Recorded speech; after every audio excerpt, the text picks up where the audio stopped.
तो हेलो दोस्तों। तो बात ऐसी है कि मेरा हर एग्ज़ाम में सेट 3 आया था और सेट 3 मैथ में आया था। तो मैंने ये सोचा था कि मैं मैथ की लूँगा, लेकिन हर आज तक तो वैसे मैंने मैथ की ली थी, लेकिन आज मैथ ने मेरी ले ली। और और ऊपर से सीबीएसई के 9 मार्च 2026 सुबह 10:30 बजते ही जैसे मेरे हाथ में पेपर आया, तो सीबीएसई ने जो हमारी फाड़ी है और मेरा पेपर जो छूटा है, सेक्शन डी और ई दोनों छूट गए हैं। अब पास होना ही मुश्किल हो रहा है यहाँ, और ऊपर से सेक्शन भी छूट गए। क्या कर सकते हैं हम। तो भाई बात ऐसी है, तो एनसीईआरटी तो मैंने पूरे साल पढ़ी नहीं थी, ठीक है। और दूसरी बात यह है कि एनसीईआरटी के कुछ चैप्टर ही पढ़े थे, और उसमें से एनसीईआरटी का एन भी नहीं दिखा वहाँ, ठीक है। और दूसरी बात, उसके बाद जो यूट्यूब ने वो सीबीएसई ने यूट्यूब वाला वो करा है, गाली नहीं दे सकता मैं, फैमिली वाले देखते हैं ना इसलिए। तो भाई सीबीएसई भी ये सोच रहा होगा कि भाई पेन देने से कुछ नहीं होने का, बच्चों को पूरा पेन का डब्बा देना पड़ेगा। ये रहा हमारा मैथ का पेपर, ठीक है। अरे ये देख लो, सेट 3 है इसमें, ठीक है। और और आगे दिखाऊं, ये क्वेश्चन पेपर है। चलो वो तो अच्छी बात है, मैंने 21 मिनट की वीडियो देख ली थी ग्राफ के ऊपर, तो मुझे याद आ गया ये कौन सा ग्राफ है। अब दूसरा, इंग्लिश तो ऐसा हमें समझ में नहीं आती, और हिंदी देख के तो हिंदी भी ऐसी तैसी करता है हमारी, तो और दिमाग खराब हो जाए हमारा।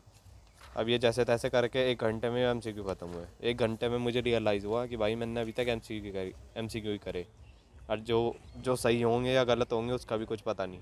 और दूसरा, यहाँ से क्वेश्चन शुरू हो, चल ये तो आसान से लग रहे थे थोड़े बहुत, लेकिन इन्हें ऐसी तैसी मार दी मेरी। ये 2 नंबर के क्वेश्चन, 2 मार्क्स के क्वेश्चन में इन्होंने ये 5 मार्क्स का क्वेश्चन पूछ रखा, बताओ।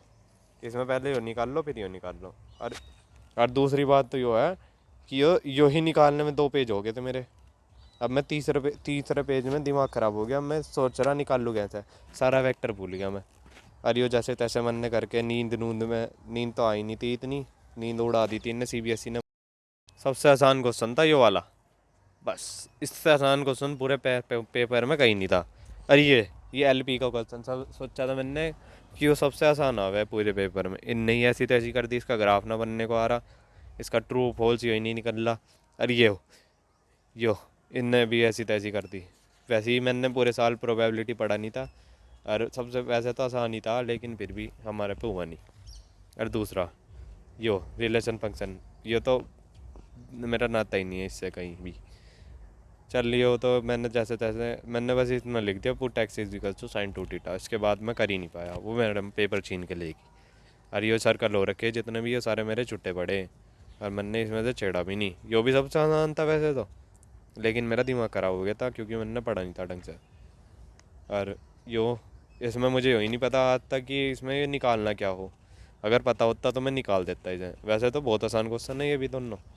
तो और भाई यो केस स्टडी, यो इसकी इंग्लिश, भाई इसकी इंग्लिश, वैसे तो ये क्वेश्चन आसान था, लेकिन इसकी इंग्लिश ने हमारा दिमाग ख़राब कर दिया। वैसे तो हमने इंग्लिश के पेपर में ऐसी तैसी कर दी थी, लेकिन मैथ की इंग्लिश ने हमारी ऐसी तैसी कर दी यार। और दूसरा यो मुझे नहीं पता क्या था, ना मैंने शायद करा होगा यो। अरे इसमें यो क्वेश्चन वैसे तो एनसीईआरटी का ही था, लेकिन घुमा फिरा के दे रखा था जो मैंने कर दिया था।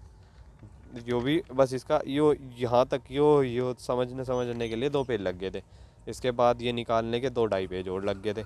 इसके बाद ये दोनों चीज़ें, इसमें से मुझे पता ही नहीं चला। अब पूछ तो ये दोनों चीज़ें एक ही चीज़ पूछ रहा है यो, लेकिन दे अलग अलग रखा क्वेश्चन। अब बताओ क्या करें, हम भी बताओ। अरे ये हो गया पेपर समाप्त। और यो रहा क्यू आर, इसे स्कैन करके देख लियो तुम भी। लो जी, ठीक है।